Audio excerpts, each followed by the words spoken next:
Hi everyone, this is Jibin Jose and welcome to my channel. If you have not watched my previous video about the use of pivot tables and pivot charts in MS Excel, please go watch it by clicking on this link. In this video, I'll be teaching you the basics of SPSS, a software from IBM. As you can see that I have already taken up and prepared some of the data in order to import that into the SPSS software. And these are some of the names that I have, the age, gender and place. In this video, I'll be teaching you the basics and followed by which the videos will teach you extra features that you can do in SPSS. So first of all, I will open up the SPSS. This is how the spreadsheet of SPSS looks like. Now, you might be thinking what's the difference between an MS Excel and SPSS.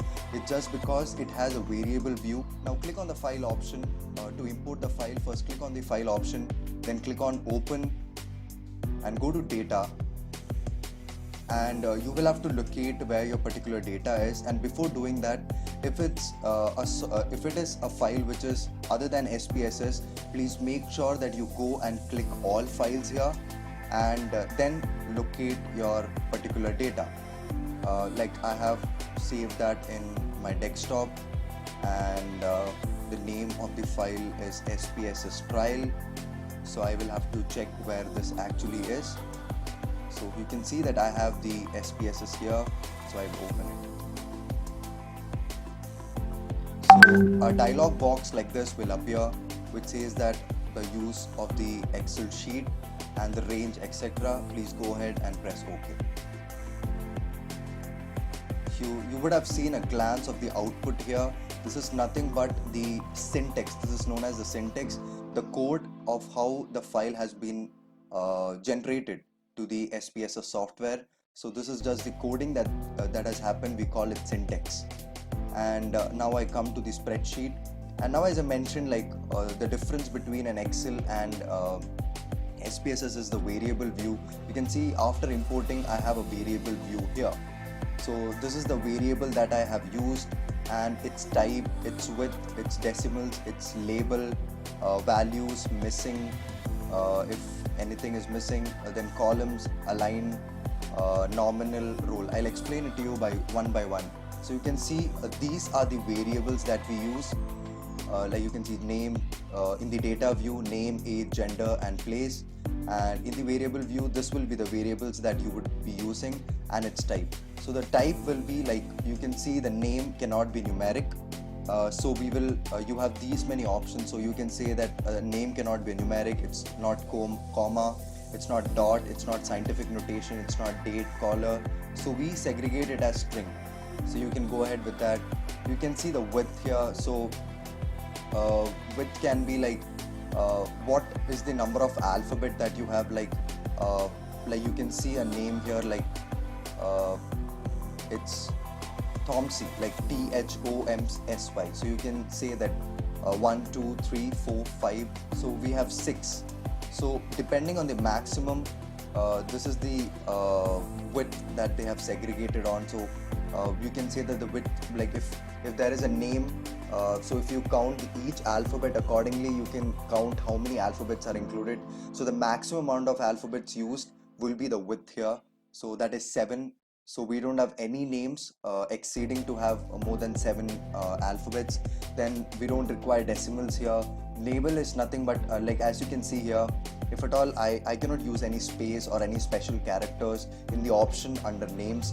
So like for example, if at all I attempt to press a space bar here and type something and press enter, it will give me an alert that it's not allowed.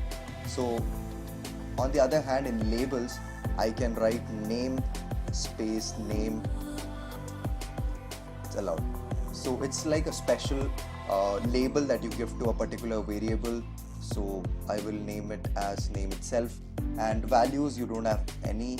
Like missing is something, but for example in this character, if 4, the number 4 wouldn't be there, so it will be considered to be having a missing content here. Then alignment is nothing but if you choose to have left alignment, if you choose to have right alignment, center, it's depending on your choice. Like I would like to keep it like left, so you can see accordingly it will change. So name has been kept for left alignment, so it's in left. the age is for right, so it's in right. So accordingly you can segregate.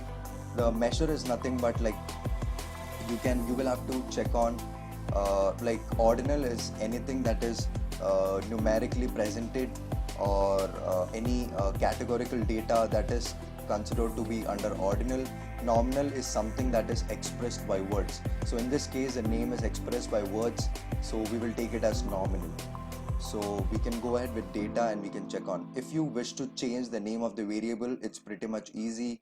Like you can change here as identity and press it, so you can see the variable here will automatically change. But I would wish to keep it as name, so I will come back and write name here. And this is the data. So first of all I would like to take a frequency of the data. So this is something basic that you should do, like you should be knowing while you enter SPSS. So for that you will have to go to analyze. The first thing is analyze, go to descriptive statistics, and there you see an option called frequencies. Press on that, and in this case I would like to do a separate study for age. So I will take gender and place.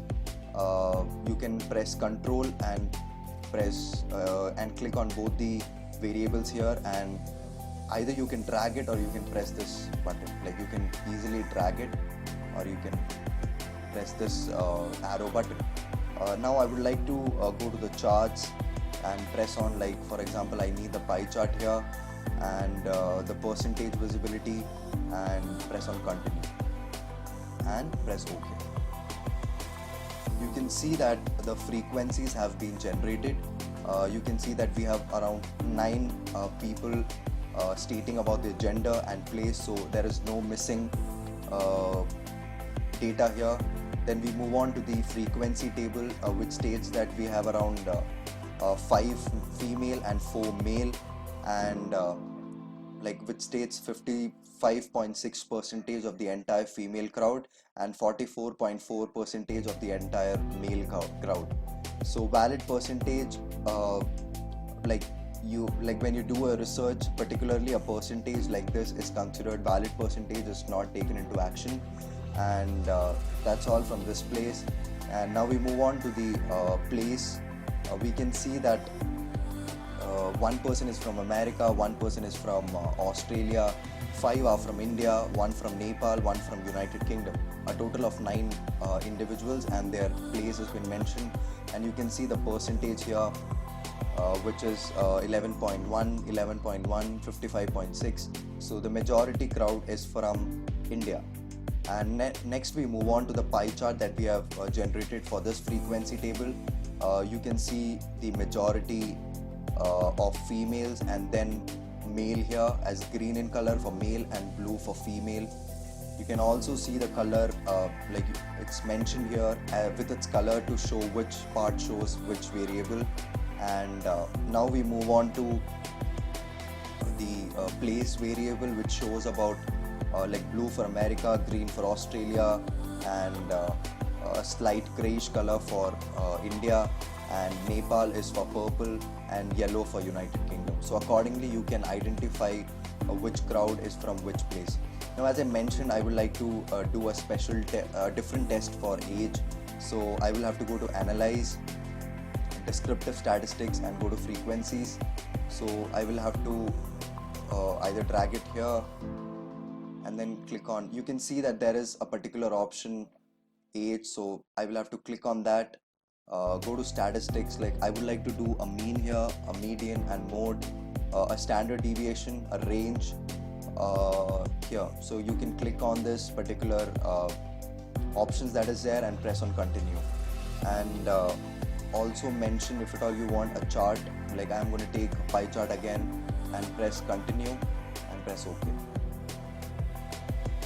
You can see that a statistics has been given here, like the total mean is 32, the median is 32, the mode is 22, the standard deviation seems to be 11.597, the range is 32.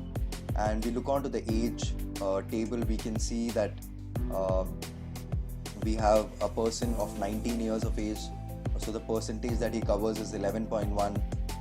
22 years of age, we have 2 people, so it's 22.2%. So that's how it's segregated.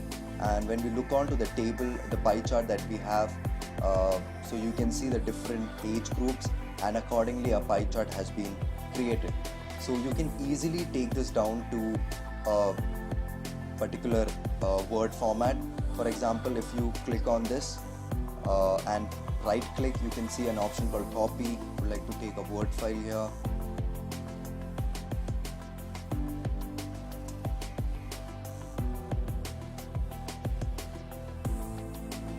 And when I paste it here, you can see that this is there. And I move on to the, like I have taken this, I would like to take a gender frequency, copy and paste. You can see that this has been pasted. I move on to the chart of gender, I copy it, and then I come back to the page and I paste it here. So you can see that it's pretty much easy, and you can get your data and convert that into a PDF format after your research. It's pretty much easy. So these are the things I wanted to cover in this video. Like furthermore features I'll be covering in my coming videos, so stay tuned for that. And also don't forget to subscribe to my channel and like, share, and also comment if at all you face any difficulties. I'll be happy enough to help you and find a solution. Thank you so much for watching this video. Stay tuned for another video.